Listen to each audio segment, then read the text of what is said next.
अभी वोटिंग शुरू हुए और लोग अभी धीरे धीरे पहुंच रहे हैं। सुचरिता इस वक्त हमारे साथ जुड़ी, हमारी सहयोगी। सुचरिता, इस वक्त आप कहां पर हैं? क्या वहां पर लोग पहुंच रहे हैं?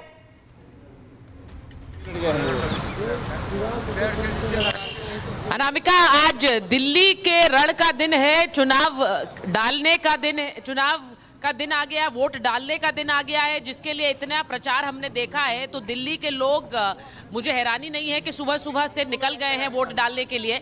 आज प्रधानमंत्री ने अपील भी की है।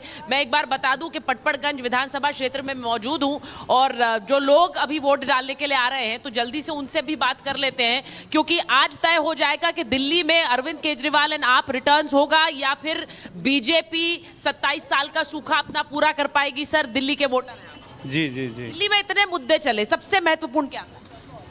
सबसे महत्वपूर्ण तो अरविंद केजरीवाल है। यहाँ पे दिल्ली में अरविंद केजरीवाल चौथी बार मुख्यमंत्री बनने जा रहे हैं। अच्छा। और 60 से 65 सीट आ रहे हैं उनका। 60 से 65 आ रहे हैं, मतलब जो उन्होंने आकलन दिया आप भी वही आकलन दिया। जी जी जी, 60 से 65 आ रहे हैं। आप सर यहीं के वोटर? जी। तो क्या लग रहा है आपको दिल्ली में इस बार आपके लिए सबसे इम्पोर्टेंट क्या था, जिसको देखकर आप वोट डाले? शिक्षा पे काम कर रहे हैं। अच्छा। आम आदमी पार्टी। हाँ। और किसी भी विकसित देश का ये मूल मंत्र है, अगर आगे बढ़ना है तो पढ़ो। हाँ। तो पढ़ाई पे फोकस कर रहे हैं आम आदमी पार्टी के लोग, और उसी पे लोग, और फिर फ्री। पर बीजेपी तो कहती है कि कोई पढ़ाई का काम नहीं किया, स्कूल बनाने की बात कही। आपके सामने देखिए मंगलम स्कूल है। हाँ। जो शीला जी के टाइम में ये लोग बच्चे टाट पे बोरी पे बैठते थे। हाँ। ऊपर से टपकता था। इसके अंदर जाके देखिए कितने अच्छे बने हुए हैं, स्विमिंग पूल बने हुए हैं। ये जो मनीष सिसोदिया शिक्षा मंत्री थे, तो यहाँ पे जितने इस बार वो छोड़ के चले गए, फिर ये विधानसभा नहीं चले गए? नहीं, ये तो छोड़ा नहीं है मैडम जी, ऐसा है डिप्टी सीएम है। डिप्टी सीएम अगर एक जगह बंद के रह जाएगा तो पूरी दिल्ली का विकास कैसे कर पाएगा? ये तो अच्छा वाली बात है ना। देखो, कोई बड़े कोई वो विधायक लेवल पे नहीं है, वो नेता लेवल पे है। तो नेता लेवल को फंड ज्यादा मिलता है। मतलब अगली बार वो कहीं और से हाँ बिल्कुल, हाथ घूमते रहे। वो असल में क्या है, हाथ खुला रहना चाहिए। अब ये देख लीजिए आप, मनीष सिसोदिया को लेकर जो जनता कह रही है, वो कह रही है डिप्टी सीएम है, वो यहाँ से न लड़े, कहीं और से लड़ लें, उससे क्या फर्क पड़ता है। वो कह रहे हैं आम आदमी पार्टी वापस आ रही है। आपको मैम भगाया गया उन्हें, वो यहाँ से देख रहे थे, हार रहे थे सीट पूरे। पिछली बार भी उन्होंने जो लड़ा था वो 3000 से रवि नेगी जी ने उन्हें बिल्कुल ऐसी टक्कर दी थी कि आँख से आंसू आ गए थे। भाग गए हैं वो, कोई गए नहीं है, बदला नहीं है, वो भगाया गया है उन्हें। आपको लग रहा है दिल्ली में इस बार सबसे इम्पोर्टेंट क्या है? इस बार तो मैम दिल्ली की बहुत सारे मुद्दे रहे, यमुना की बात। हाँ, यमुना में वो रोज हर बार आते थे कि इस बार साफ कर दूंगा, इस बार साफ कर दूंगा, मतलब अब की बार डुबकी लगाऊंगा, अब की बार डुबकी लगाऊंगा। मैं तो कह रहा हूँ आपकी डूब के मरी क्यों नहीं जाते? ऐसी बातें नहीं करनी चाहिए आपको। नहीं, इस तरह की बातों से परहेज करिए। पीने का पानी तक नहीं दिया। हाँ। पीने का पानी ठीक है, वो आपका मुद्दा है, आपका गुस्सा है। देखिए जनता जो भी बात कह रही है, वहाँ पे सपोर्टर खड़े हैं, वो कह रहे हैं बहुत काम किया है। बदलना है। अच्छा, इस बार सरकार बदलनी है। मैं क्योंकि यहाँ पर बहुत सारे लोग हैं, जरा आइए इधर आते हैं। सर बताइए जरा, दिल्ली में तो आप लोगों को घुमाते हैं इधर से उधर, आप भी दिल्ली के वोटर हैं क्या? जी, मेरा वोट तो यहाँ का नहीं है जी।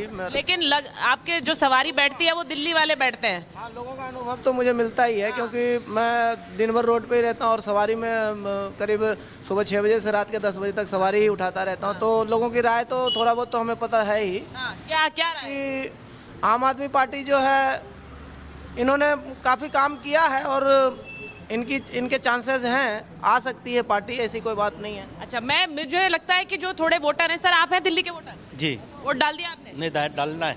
इंतजार किस बात का है? सुबह सुबह निकल लिया, आप वोट नहीं डाले? हाँ, डाल देंगे, अभी मॉर्निंग वॉक करने जा रहे हैं। Morning walk? अच्छा, पहले वो प्रधानमंत्री जी का पोस्ट आया भाई, पहले मतदान फिर जलपान। हाँ, मॉर्निंग वॉक पहले कर रहे हैं। हाँ, अभी भीड़ है ना, तो डाल देंगे।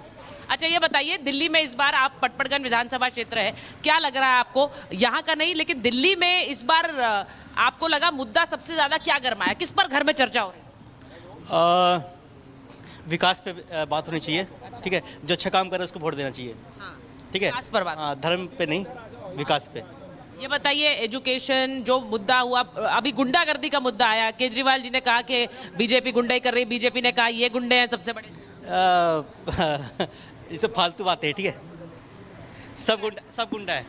सब गुंडे हैं? सब गुंडे हैं। चलिए भाई, ये देखिए दिल्ली के उसमें से मुझे देखना है जो अच्छा काम करे उसको वोट देंगे। अच्छा भाई, ये तो बड़ी बात है, वो कह रहे हैं सभी गुंडे हैं, लेकिन जो अच्छा काम उनमें से भी करे उसको हम वोट दे देंगे। तो ये मैं आपको बता रही हूँ पटपड़गढ़ विधानसभा क्षेत्र। जरा इधर आइए, आपको दिखा देती हूँ कि कैसे दिल्ली में अब क्योंकि वोटिंग के लिए लोग निकल रहे हैं, तो यहाँ पर अलग अलग पार्टियों के जो बूथ हैं, जहाँ पर लोग वोटर्स की मदद करते हैं, उनको बताने के लिए कि उनके बूथ कहाँ हैं, वो कहाँ वोट डालने जाए, वो भी टेबल्स भी लगनी शुरू हो गई। सर, दिल्ली के वोटर हैं आप? जी हाँ, कई चुनाव देख लिया आपने? बहुत चुनाव देखा मैंने। क्या लग रहा है, सत्ता अब इस बार कहाँ जाती हुई दिख रही है? इस बार तो सत्ता पलटनी है। पलटनी है? जी। क्यों? अच्छा, हमारे यहाँ से रविंद्र जगी जी हैं बीजेपी के, अभी निगम पार्षद भी हैं। अच्छा काम है उनका, सभी लोगों को मान सम्मान देना, और बुजुर्ग का तो बहुत ख्याल रखते हैं वो। तो हम तो जब भी वो मिले हैं तो मेरा पैर ही उन्होंने छुआ है। अच्छा जी। देखिए, बुजुर्ग वोटर हैं और वो कह रहे हैं कि भाई नेता आते हैं, हमारे पैर छूते हैं, इसी बात से वो अभिभूत हैं, इसी बात से खुश हैं। बिल्कुल। लेकिन इस बार मुद्दे बहुत सारे हैं। बिल्कुल, दिल्ली की मुद्दे जनता बहुत किसे सारे वोट देगी, सुचारिता, मतदान अभी लेकिन शुरू किन हो गया मुद्दों है। पर जनता वोट डालती है ये देखना आज होगा। आप बने रहिए। एक तरफ दिल्ली में चुनाव हो रहा है तो दूसरी तरफ बात उत्तर प्रदेश की कर लेते हैं, क्योंकि उत्तर प्रदेश के मिल्कीपुर सीट जहां पर आज उपचुनाव होना है और मतदान जारी है। तो उपचुनाव मिल्कीपुर सीट पर और मतदान यहां पर शुरू हो चुका है, और सीट पर भी बीजेपी की ओर से, समाजवादी पार्टी की तरफ से पूरी ताकत लगाई गई है। ये कोशिश की गई कि ज्यादा से ज्यादा वोटर्स जो हैं इस बार मतदान केंद्र पहुंचे। चुनाव आयोग की तरफ से कोशिश रही, और साथ ही साथ अपने अपने पाले में तमाम पार्टियों की तरफ से कोशिश रही कि वोटर्स को किया जाए। लेकिन आखिर मिल्कीपुर का रुझान क्या रहता है, जनता के मन में क्या रहता है, ये 8 फरवरी को पता चलेगा। लेकिन उससे पहले रुक कर लेते हैं, अजय दुबे हमारे साथ जुड़ चुके हैं। अजय दुबे, मिल्कीपुर से क्या तस्वीरें दिखा पा रहे हैं आप? देखिए, मिल्कीपुर में मैं जो पैतृक निवास है अवधेश प्रसाद का, अजीत प्रसाद जो उम्मीदवार हैं, उनका उस पैतृक निवास पे पहुंचा हूं। आपको घर के दरवाजे की तस्वीर दिखा रहा हूं। कुछ देर पहले तक कार्यकर्ताओं की काफ़ी भीड़ कल रात तक थी, लेकिन अभी कार्यकर्ता जा चुके हैं। खुद जो सांसद हैं अवधेश प्रसाद, वो अंदर मौजूद हैं। उनके बेटे, जो 2 बेटे हैं, एक बेटे उनके जो उम्मीदवार हैं अजीत प्रसाद, वो वोटर हैं इनायत नगर, यहाँ पर जो बूथ है वहाँ पर वोट करेंगे। इसके अलावा उनके छोटे बेटे भी वोट करेंगे, और तमाम जो पीडीए के नारों और तमाम बातों के बीच में हुए सपा के कार्यकर्ता, सपा के नेता मैदान में, अखिलेश यादव ने खुद भी मोर्चा ले रखा था। वोटिंग शुरू हो चुकी है मिल्कीपुर में भी, और लगातार लोगों के वोट करने का सिलसिला भी जारी है। और अवधेश प्रसाद अंदर पूजा कर रहे हैं, और अभी कुछ देर में बाहर निकलकर हमसे बात भी करेंगे, तब आगे की जानकारी हम उनसे ले पाएंगे। बिल्कुल अजय, मिल्कीपुर